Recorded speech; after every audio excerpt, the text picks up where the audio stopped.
and teenagers. The rate for boys is half that, which is interesting in a way. That they published the report. You can understand this report to mean that the rate for boys contemplating suicide applies to accessibility for downplays its significance. I did not understand a word I just read. Okay. You're reading it aloud. Okay, well, we're going to read more. Okay, my point is, it's like when people have read my book, they say, it's like I'm sitting in your living room reading to you. That's how I write. I write like I speak. So, yeah. Oh, so it comes with an idea, and then I just build on the idea. You don't start off like. I don't say I'm going to write a book until I have a lot of content to put. I guess if you write the concepts first, and then like you'll expound on that, and then just like kind of piece it together. That's exactly what As opposed happens. to just starting to write. So I have this. You'll hear this, and this is going to be put into a book. I'll have to bring stories into it. I'll have to bring personal anecdotes and things like that to make it into a book. This book took about 1 year and 3 months to write, and my other ones were much faster because I did a much better job than my other previous books. I put a lot more effort into this. How do you give it out for freelance? I go to Fiverr, and I found some woman in Pakistan for like $170 who basically did the interior design and did a cover. I take those files and I put it on Amazon, and then I take those same files and I go to a printer in Talpiot here in Jerusalem, and I have to redo the cover because the paper in Amazon is different from paper in Talpiot. So once he got his new paper in, he told me the size for the cover, and then for the spine.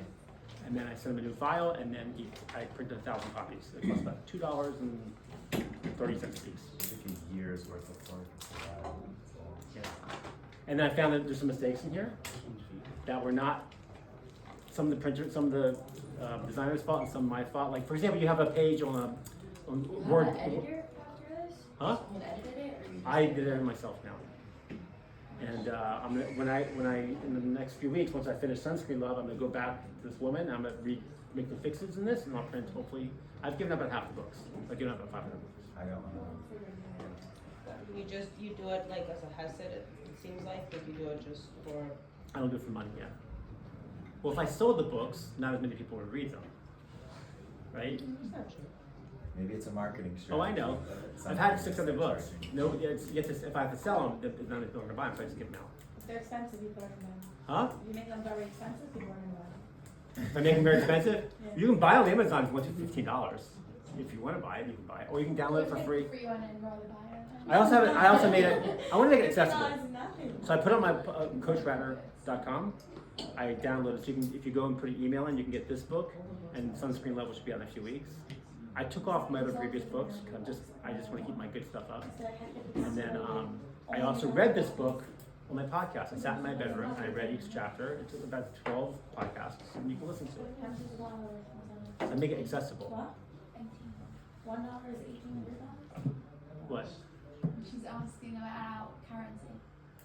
Which America? Which? South Africa. Oh, okay. Yeah. Yeah. Let me get back to class. I'm sorry. Yeah. We're talking about emotional vampires. I get off topic a lot. I can really go off topic. You know, I have a lot of knowledge that I have to give away. I mean, I have a lot of stuff I want to give you because what I want to do is give you all my knowledge, even though it didn't come from 4 years of college. If you think we'll sing and dance the horror, I got news for you. That's the power of Torah. Give it away, give it away, give it away now. Give it away, give it away, give it away now. That's what I want to do. I want to give away my knowledge. Number one of the categories of emotional vampires is the injustice collector or the victim card. I had a guy in my business, when I started the coin business in my early 20s. This guy befriended me. He was a few years older than me, and he has gone through life constantly in lawsuits. He blamed his first wife, he blamed his second girlfriend, he blamed his second wife and his third wife, and he's now, I said, this guy's very smart, but he's gonna make millions and lose millions. This is the kind of guy that goes to Vegas and cashes in for $10,000 and plays big money and just, I say jerk, whatever. He's a friend of mine, whatever. But he is now 62 years old, divorced, and broke. And he always blames everything on everybody else. And this is kind of where I got the idea for the injustice collector, because this guy's gone through life blaming other people. Never take responsibility for himself. Didn't we say we should stop being friends with such people? By the way, you're gonna see later on, I have a very, I'm not inviting him to my house for Shabbat, right? He's not Jewish, but if he was, I'm not inviting him to my house for Shabbat, right? I'm not gonna do that, because I don't want my family being near this guy. It's a very hands-off relationship. I don't make it too close. I don't go to dinner with them. I don't go to lunch with them. I see them at trade shows. So anyway, and I see the good. He's got some good qualities. Even people you don't like or meet, everyone's got good qualities. You have to find them. And number 2 is the narcissist. These are people that only care about themselves and their own problems. They need to be the center of attention, and they can be very, very charismatic. Narcissists are the most charismatic people. We have one to be president. Thank God he won. But he's a narcissist, right? Narcissists have a hard time. They're not empathetic, which means they can't say, I'm sorry. They can't say, I forgive you. And they can't say, I'm wrong. And you can tell someone there's a narcissist, and they're not going to believe you. And they're going to say 3 things. If they have any issues in life, they're going to say, they'll blame somebody else for their problems, whatever is going on in the world. It's never their fault. They're going to argue with you, or they're going to be in denial, which is not a river in Egypt. And these are all bad. Narcissists are very dangerous people. But don't you feel like sometimes that word nowadays gets thrown around? For sure. Like, And I'm not, if this is a narcissist, then no. that's A lot of narcissist. people have narcissist tendencies, just like with Asperger's. A lot of Jewish men have Asperger's tendencies, just socially inept people. And we're gonna get to this in a second. I lay it out here, baby. You and I, and this is not a class for happy. This is the truth. We're not when I give my marriage and dating class, I'm going to give you tools and what it takes to have a passionate, loving relationship with one person the rest of your life. And this is what we have to do. As a guy, we have to make an emotional connection to our wives. You get that? As a woman, we have to respect our husbands. And those are the 2 main ingredients for having a passionate relationship. You get this? Am I right? Respect. Yeah, respect. That's all we need. I couldn't say this yesterday because we had young teenagers in the room. I said, we need 3 things as men.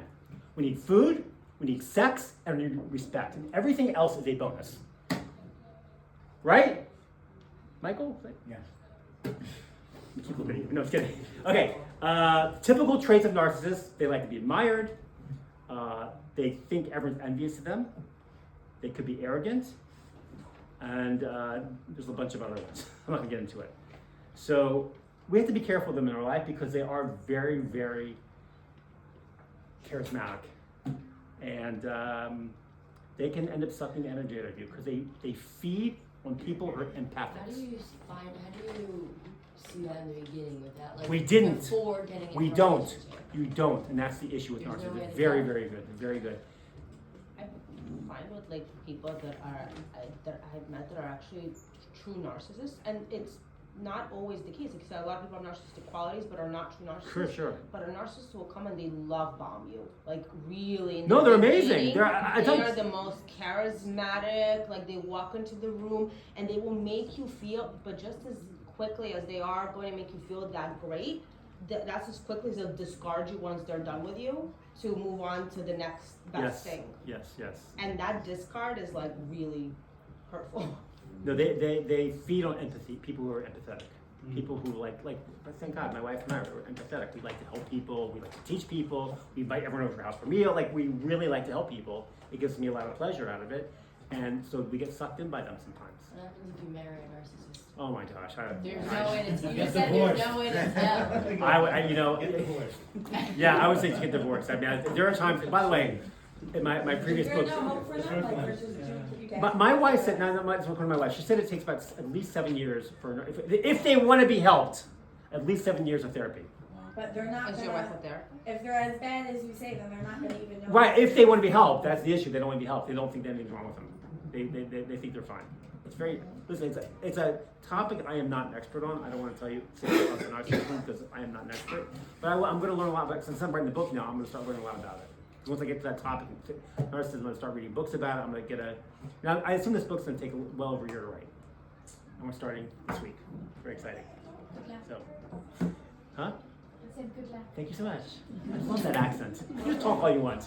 You have a 14-hour flight to get started. Yeah, I know. Miami's a long way. Yeah. Anyway, number 3. So we're talking about the different types of vampires. Number 1 is just a question. Number 2, narcissism. Number 3, the drama queen. These are people who just overshare everything. Everything's a big deal in their life. I noticed this morning, acquaintance of mine moved from Maryland to Florida, and she's moving to a new house, and everything's a big deal. And she posted on Facebook pictures of her wall because she moved furniture, and there's a few little scratches, like, you know, when you move furniture, it makes marks on the wall. She goes, I can't believe this happened. She posts like 6 pictures of her wall. That's drama queen. Like, what's the big deal? And they overshare everything. Everything's bad. Traffic's always horrible. The snow is always. Drama queens are the ones. I grew up in DC, and when it's going to snow like 5 or 6 inches, everyone runs to the store to buy milk and bread and all these different things. It's like, what's going to happen? You're going to run out of food in like 6 hours? Like, it's 6 inches. Just even 2 feet of snow. It's like, oh my gosh, we're going to starve to death. It's like when I'm with my wife. I'm not going to my wife, but it's funny. Like, we're going to walk to like. To Mizrach, one of the government agencies here in Jerusalem, or the shop. She I have to bring water. Like, there's water everywhere. Like, we don't have desert, we don't have water. But like, that's her thing. She wants to have water, and she's right. She should have water. We're supposed to drink a lot more water. By the way, if you ever have headaches or you're struggling with, not feeling well, energy, drink more water. We have, especially here, you have no idea. And thank God my wife pounded into my head that I wake up in the morning, I drink water. If I have a cup of coffee, I drink water before, I drink after, before I leave the house, I get it. I always am drinking water and have a lot more energy. Because you put junk into your body, you get junk out of your body. And water is a main ingredient in our system. We don't drink enough water. Just a little helpful fact, right? It's really true, right? I think that's another climate. Yeah, you have to drink a lot of water. So the drama queen, and they exaggerate by the norm, the short or horrible experience they have to go through. And I think that's just attention seeking. it could be. But I like the name drama queen better. I like it. And some of us like to be what I call drama adjacent. Like, I like people who are drama queens in my life. I enjoy their company. It's I don't know, it's exciting to be with them. Because everything's like exciting and fun. There's gonna be So 8 not- closed events, there's only any people left if you're not supposed to be near any of these people. I didn't say that you shouldn't be near those people. Did I say that? What? I never said that. You're gonna learn how to deal with them or which ones to No. work with. We all. There's a lot of us in this room. I'm a little bit of a drama queen. It's okay. It's not that. Just recognize it. If they're sucking the energy out of you, do I have to? Should I? Oh, But not the idea. all these suck energy out of everybody. It's No. like The idea is for you to protect your happiness. This is a little bit of self-esteem. different. I want you to live meaningful, happy, passionate lives with one person the rest of your life. So when you start to recognize in your life, especially when you're dating, then maybe you'll have a little more clarity of who you should be near. We're gonna get to the end. Okay. Number 4 is called the socially inept. Now, why do I make this a category? Because we have a lot of people at our house for Shabbat meals, and we have people leave, and sometimes we love when they stay and hang out and play games, and sometimes when they walk out of the house, we're like, thank God they left. Because they suck the energy out of it. And you don't really, it's not like, I'm tired. It's just, it drains you of your energy of thinking and your intelligence. It's hard to be with them. And people who are socially inept are hard. For me, it's hard to be with them. So what I do is and we have a lot of them. Like, we had a guy, we have people that come to our house and the socially inept people are the ones that are generally more likely to need a meal. You get my point? So I want to host them, but if it's just my family, and if someone's very tough, I just can't have them over. But if I have, I can't be the only one that has to deal with this, right? Does anyone agree with me? Understand this? You understand this, right? So you have 5 or 6 other people, and then when the social inept guy says, "Can I come over?" You'll say, "Okay, it's fine," because he can mix in with everybody. It doesn't bother you. But even that has been a problem in my house, where they just take over the conversation and just don't have the awareness that they're just taking over the table, right? And if you grew up in, like I did, I was not raised religious. I was raised in a very, very secular house. I became religious at 45 years old, and after I was married and had kids, and I used to go to singles events, and I did pretty good at the singles events because all the other guys there were all socially inept. Like, I mean, I don't talk, but like, just not great. Now, it doesn't mean. I coached a guy recently. He was 35 years old. He was in yeshiva here. And he was a Sephardi guy, and he was not the greatest. He wasn't a weirdo, let's put it that way. But he just wasn't great at social situations. And he went on a date with this girl from B'nai Brak. He comes to me, he goes, "Coach, I had a date. I'm in love. I want to marry this girl." He goes, "What do I do?" So I coached him. I coached him every single date. His second date I really coached him. I said, he goes, how do I get her to like want to marry me? I go, you have to show her you're vulnerable, and you have to show her that you like her. Because he's not so adept at these things, not like socially, like, you know, a little socially awkward. He's not bad, he's a great guy. I mean, he can come to my house for dinner, it's fine. He's not one of those weirdos. But my point is, I said to him, you have to show her that you're open. So I trained him on what to say on the second date. We practiced this 40 times. And this is what we said. I said, you're gonna tell us to her on the second date, somewhere in the middle of the second date, you know, I really like you. He goes, no, coach, I'm not doing it. There's no way I'm doing that. I said, Farnham, because that's his name. I said, Farnham, don't you want this girl to like you? He goes, yeah, I want to marry her. I go, you have to show her you're vulnerable, and you have to show her that you like her. You don't say, I love you. You don't have to say, I marry you, but just show her you're willing to, you're open to this relationship. So we practice, and we practice, and we practice. And finally, he did, you know, I really like you. On the second date, he did it. Got engaged after 5 dates. And I coached him every single day. I jokingly say, I'm gonna have a little microphone, I'm gonna go to the restaurant, he's gonna have a speaker in his ear, I'm gonna tell him what to say. Right? He got engaged, he's married now. And I said, you just have to show her that you're open. He's a little socially awkward, but you can be trained in order to be a socially acceptable person. He was trained for dating, not for life. Like his whole life, he's gonna still be socially unhappy. He's not. Whoops. And then she realized that was really socially awkward. Yeah, but listen, Maybe. can I say something? The average Fortune 500 company in the world has consultants. They spend $150 million on consultants. Why? Because it helps their bottom line. He's married. It doesn't mean he's alone. He has my text number. He probably has a rabbi. She has a rebbetzin. When do people who are married get consultants? When things are falling apart. That's crazy. You should have a coach. I mean, what I tell my class on dating marriage, what's the biggest decision you make in your life? It's who you're going to marry. You're going to it without any sort of skills or taking classes or have a coach, and you expect to succeed? But the truth of the matter, she probably knew and noticed, even with the coaching and stuff, that Yes. he's a little, Yes. whatever it is, Yes. you know, that he has his own social inclinations and things that maybe whatever, but we're all a little weird. He wasn't that We're bad. like, what did Dr. Seuss say, right? You just have to find your own weird, Yeah. you know, and that's what you call love. Yeah. When like two strange people find their own strange. They struggle though. If they don't have like, it's a much harder relationship when you have socially inept people. If they're both socially inept, then we'll get into this. We have more to talk about. Relative, okay, number 5, because I'm running out of time. Number 5 is spouses, in-laws, brothers, sisters, and relatives. They are a category of emotional vampires, and the reason why I put them in a category doesn't mean you're an emotional vampire. It just means they may be one of the other 4 categories above, and some of the ones later. But if you were not related to them, you would have much more empathy towards them, and it wouldn't suck the energy out of you. And the reason why I added this, my 2 daughters, they were 16 and 17 this summer, Baruch Hashem, and they were in our house. And my family, Baruch Hashem, very close, and they were fighting over a pair of shoes. Like one daughter wanted to borrow a pair of shoes. And they're fighting for like a minute or 2. I said to Shani and Leela, I go, if you guys weren't sisters, this wouldn't be a fight. And they both stopped and, Abba, you're completely correct.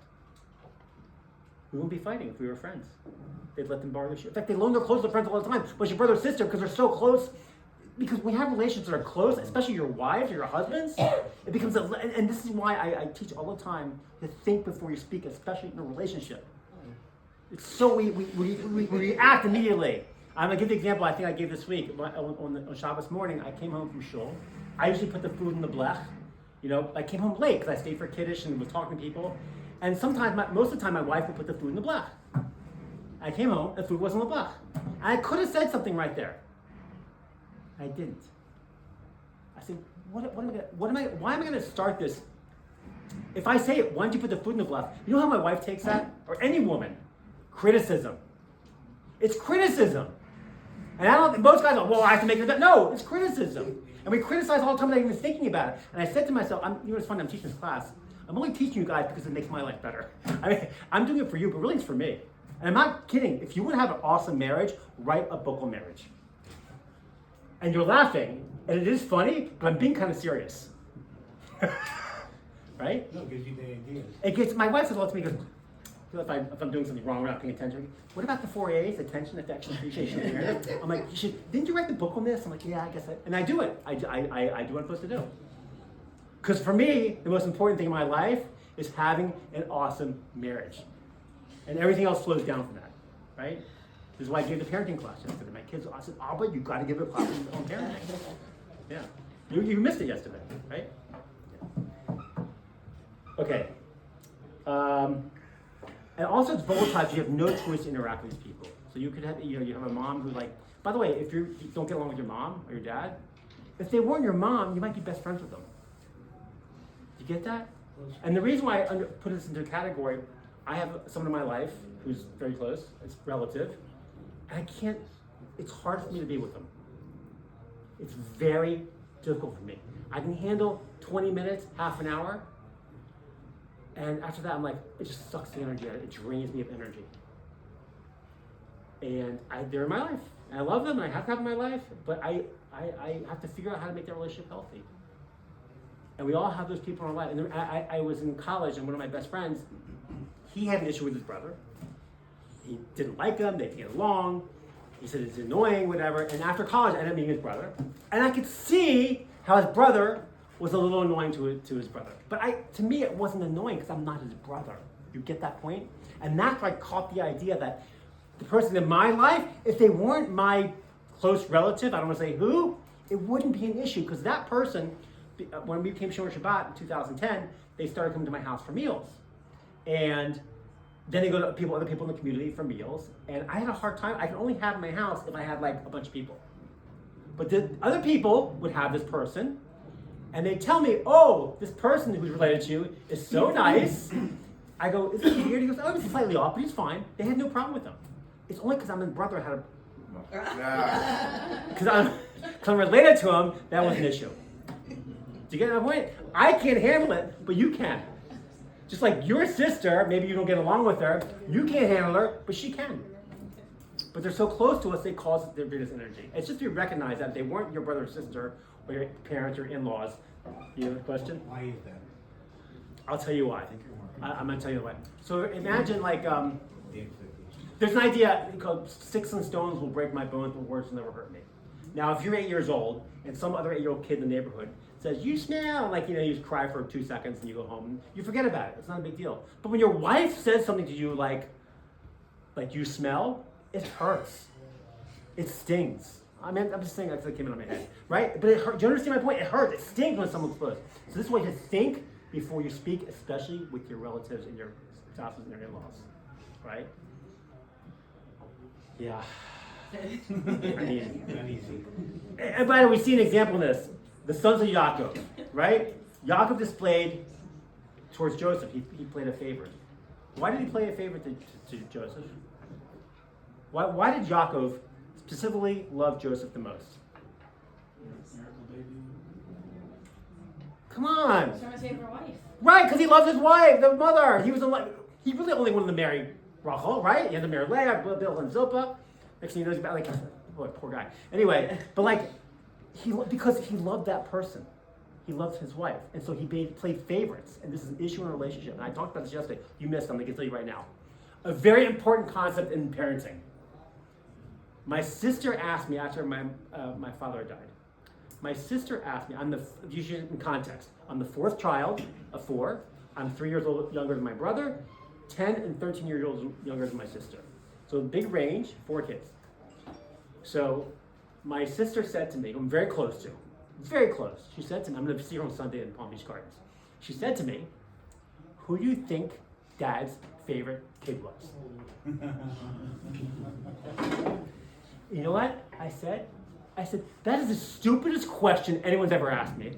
I go, it's obvious that I'm his favorite. What are you talking about? Of course it's me.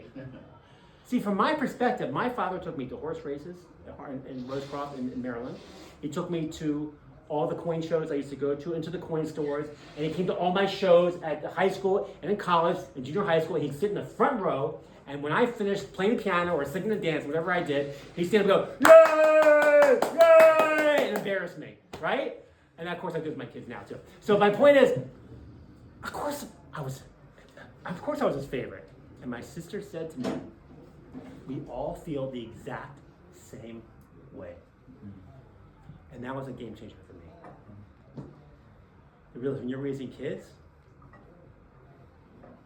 what's more important than telling them you love them is two things. Number one, understand what motivates each child. Because what motivates one is different than the other. And number two, they have to know that you have their back. That you're there for them. This is why we never did cry it out. We did co-sleeping, we did co-parenting. My son, all my kids, I used to go to the bagel store, Goldberg's Bagels in Maryland. I put the infant here, I put the 2-year-old in my back, and I have 3 in here. It's like I walk with 3 of them.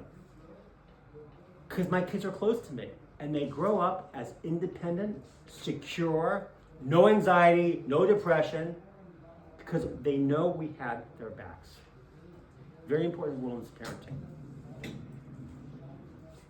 And this is something that was an issue with Yaakov and his brothers, that there was obviously jealousy because one parent showed a favorite to the others. And this, of course, the whole story after that. Other possible vampire categories. I have some extra ones. Number 6. Is this number 6? Boundary invaders. These are 2 types, and I'm still working on this project. There's 2 types of boundary invaders. One are the person that talks too close to you, close talker. That's one. But really, the point I'm trying to get here is that they have a different perspective on your relationship or friendship. It's completely different than how you view it. Let me give you an example. We have a woman that came into our neighborhood, and she's Chabad. She made friends with one of the families, and she's a very friendly woman. And now she takes one friendship and uses it to help get friends with other people. So I'm friends with the Schwartzes. All of it. The next thing you know, we find out she's telling people we're friends. We barely know each other, right?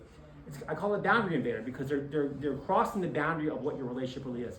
They think you're best friends, and you just think they're an acquaintance, right? Let's call it. I don't know if that sucks the energy out of you. I don't know, but we'll see what happens. That's number 6. Number 7, non-stop talkers.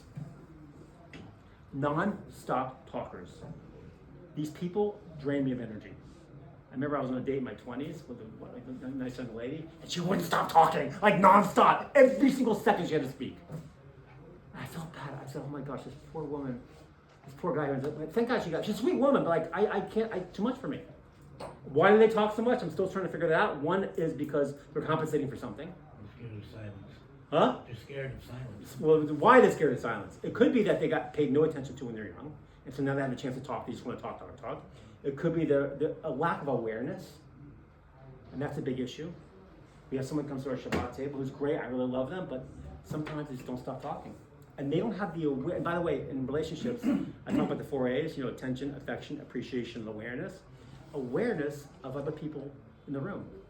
Awareness that, maybe I'm talking too much, and I need to let other people have a say. I said in my dating class, when I was in my early 20s, I was dating.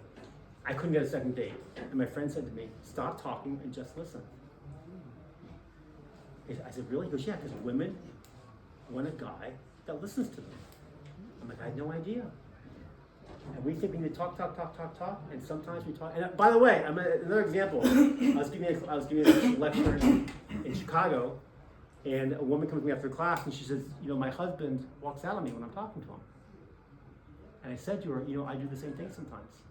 I told this story. I came back, it was, I think 2 years ago. I come back from Aish. I go to my wife. She's in the house.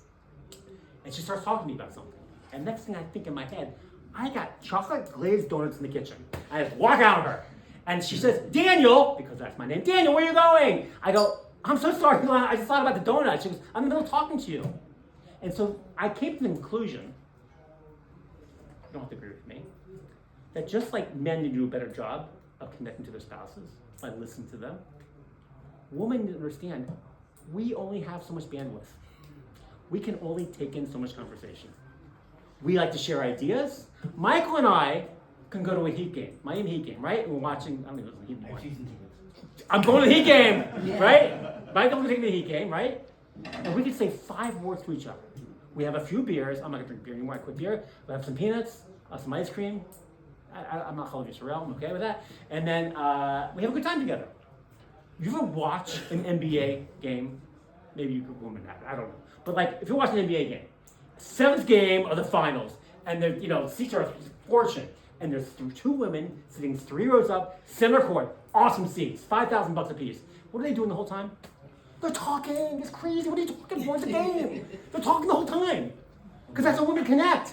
We don't have that need to sit there and talk, tell our life stories. Like, I have a story. Oh, I went to the mall today. We don't talk. Well, I have such people in your life. If you're a man, you have a wife. What'd you do? I went to the store. Oh, really? Well, first I went here and I met Mary, and next thing you know, it's a half-an-hour conversation about going to the store. We don't talk like that, and we only have so much bandwidth to listen. So that's why nonstop talkers can sometimes drain me of energy. Okay, now we do a friendship audit. This is like the goal of this audit is twofold. First, reevaluate the relationship. Do I have to have it in my life? Which means, yes. What happens if you're just an introvert and everyone drains you? You could be.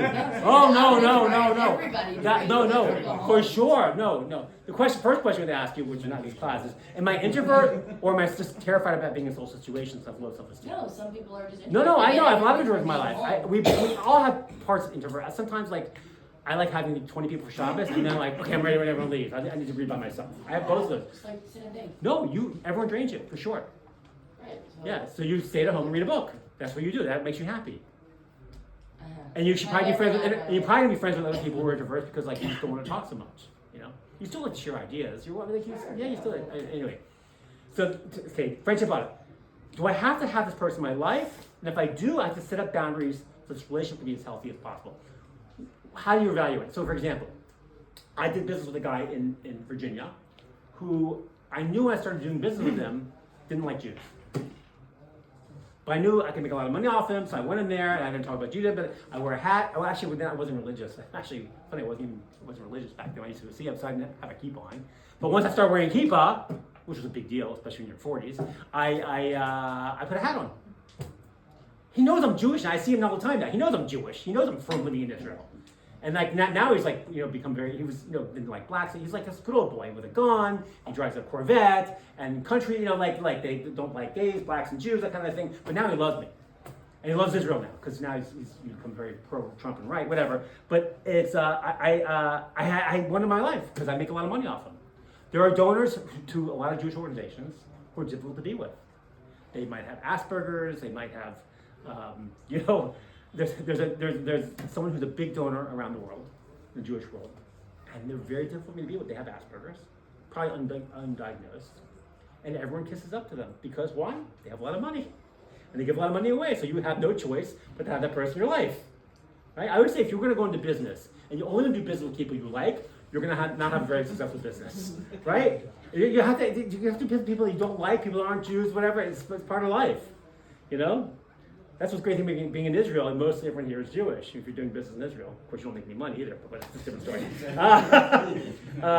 And then B, to set up boundaries. If you have to have in your life, like your mom, or your dad, or your brother or sister, how can I make this relationship healthy? And so I was coaching a couple in Brooklyn, 39 and 41 years old, never married. And they met with me, took me to lunch. I like when people take me to lunch. I'll coach you all you want.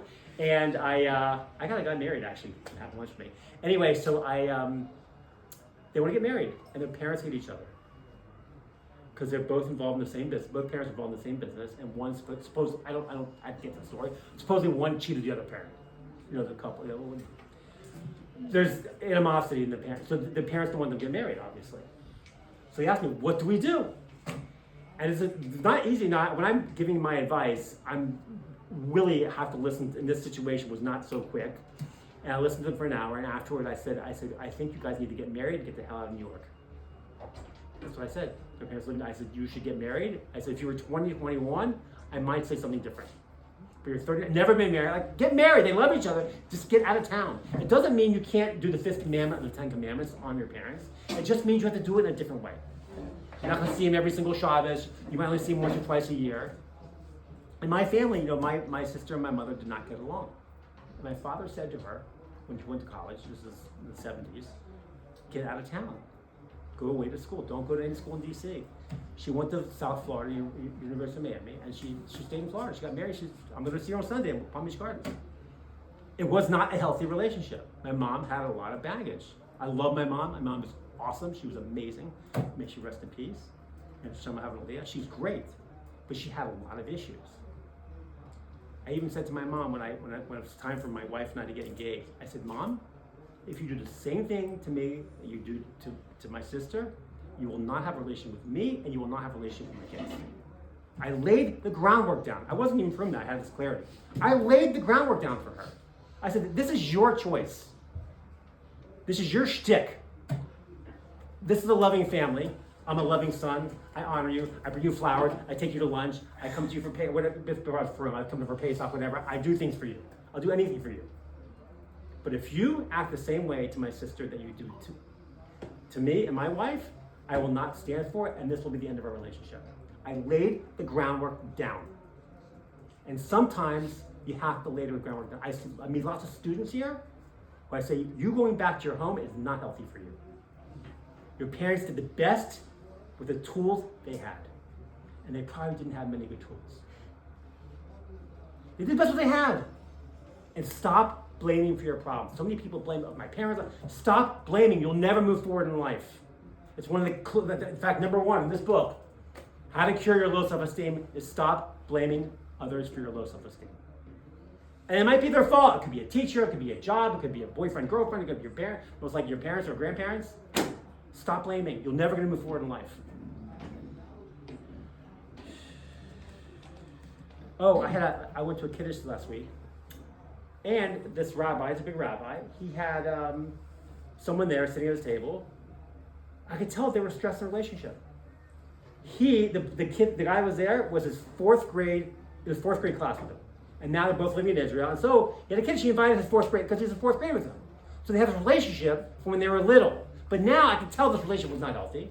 And sometimes you have to think to yourself, when you're friends, especially with people who are 13, 14, 15, 16 years old, and now you're 18, 19, 20, or 21 years old, and you're still friends, I was friends with them, I went to school with them, we live in the same neighborhood, we're friends, and now you're with them, and they drain you of energy for whatever reason, but you like the memories they bring. You're like, I like being with them when I was 13, it was fun, and every time I see them, it brings back great memories. You have to ask yourself a question. Is the price of admission worth it? Is it worth it to be with this person just to bring back those memories? And only you can answer that. Because a lot of times we have people in our lives that are not really our friends anymore. They're friends because of something else that previously. We had a business associated with them, we did deals with them. Like this guy I was talking about earlier who's always suing people. I'm like, I'm gonna see him in Orlando. I'll say hi. I'm not gonna hang out with him. I think that's a personal choice, though. Like, of course. Do we want to keep people in our lives? It's like any other relationship. You know, it's either you grow together or you grow apart. Whether it's a friendship, whether it's your with family, whether of course, it's you're your in charge of spouse. your happiness. You're in charge of who you want to have in your life. So You have to make to boundaries. say, okay, well, that used to be my friend when I was a kid, but I have some friendships that are 30 plus years. Yeah. And I choose, because I choose to make those phone calls, I choose to remember the birthdays, I choose to visit those people, I make a conscious effort to, to make those relationships important to me and keep them alive. Right. But I can also make a conscious decision to say, oh, they were my friend when we were kids, and now we're in different countries, states, and in That's different your parts choice. of our lives. That's your and choice. you know what? Like, they don't serve me anymore, so they can go fly a kite. Well, You know what I but mean? no, that's your choice. Again, that's your choice. But you have to do what makes you happy, and don't do what that doesn't make you happy. Like, if everybody's so disposable, You're in charge of your own happiness. No one else is, Everyone right? makes their own boundaries. Everything about it. The person, if you're only friends with them because you were friends with them at one time, and now they're, let's say they're a narcissist, or let's say they're sucking draining you of energy, you don't have to keep them in your life. That is your choice. But if they're not draining you, keep them in your life. That's up to you. I want to end we're at 2 I o'clock. don't know how much it comes in, but what's a healthy way to, let's say, stop the relationship if you decide that, okay, this is not really beneficial anymore. Well, first of all, you don't have to respond immediately to texts. I'm going to give you some examples. I do things in my life that make me happy, and I try to do things that don't make me happy. Like I get invited to a lot of weddings, Baruch Hashem, and I don't like eating dinner at 11 o'clock at night. I wake up early for Nate's. I don't want to go out at night. I'm going to go to a concert tonight to my son, who's coming home from serving in Syria. He wants to go to a concert. I'm going to go with him. It's 9 o'clock concert. I'm going to go with him to my son. If it was a friend, I wouldn't do it. I'm doing it for my son, obviously. And I do things that make me happy and don't do things that don't make me happy. So I set boundaries in my life. I set boundaries in my business. A lot of times I'm in business and someone comes to me with a coin deal. They'll say, can you make an offer on it? And I'll say, I'll be happy to make an offer on it on 2 conditions. You either accept my offer, or if you don't accept my offer, you have to give me a counter offer. Because I'm not going to give you a price without a chance to buy it. Because people used to use me, I'm smart, and people used to me for information. I offer 10,000, they sell it to the guy next down the street for 10,200. Like, that's ridiculous, right? I pay more than that, but at least give me a chance. If I offer $10,000 on a coin or a deal of coins, and they say, okay, it's not enough, I want 12,000, and it's too much, at least I had the option to buy it. I'm not upset. But I put boundaries in my life to protect myself. And when you're young, you don't know so much, no offense, you just don't know. I tell the guys yesterday in the marriage class, I go, you have no idea that you think you want to be loved in life, really you don't want to be, you need to be respected. And you don't know that when you're 22 years old. You have no idea. Last, we're gonna end on this concept. These are the people you want in your life. These are the people you want close to you. It's not for marriage, this is just for life in general. Your friends, you want a keeper. You first have to get rid of 2 letters, and they stand for ego and envy. Ego is not a good trait to have. It's not good to hang with people with ego, because basically, as it stands for, exiting God out. It means they're in control of everything, not a good person to be in your life. In fact, in life, especially in relationships, your ego is not your amigo. Then you get rid of envy, because envy means they're never going to be happy with what they have in life. This is someone you don't want. You're left with 4 things. Get rid of this. Get rid of those 2, and you're left with 4 letters. You want someone who's kind, peaceful, empathetic, and empathic, or have empathy, and respectful. Someone said to me one time, what about S for keepers, self-esteem? It doesn't matter. You can be friends with someone with low self-esteem or not low. That has nothing to do with it. It's different if you're going to get married. Like, if let's say I had a guy for you. Do you want to get married? I have a guy for you. By the way, he doesn't love himself. Do you want to marry him? Do you want to go out with him? Like, no one's about someone who doesn't love themselves. But these are just for people in your life, and you meet in seminary, in yeshiva, and at work. If they're kind, peaceful, empathetic, and respectful, they are people you can have in your life, and they won't suck the energy out of you. And that is the class on emotional vampires. Thank you so much for your time. Thank you so much. Thank you. So what do we do with all the people that are not good?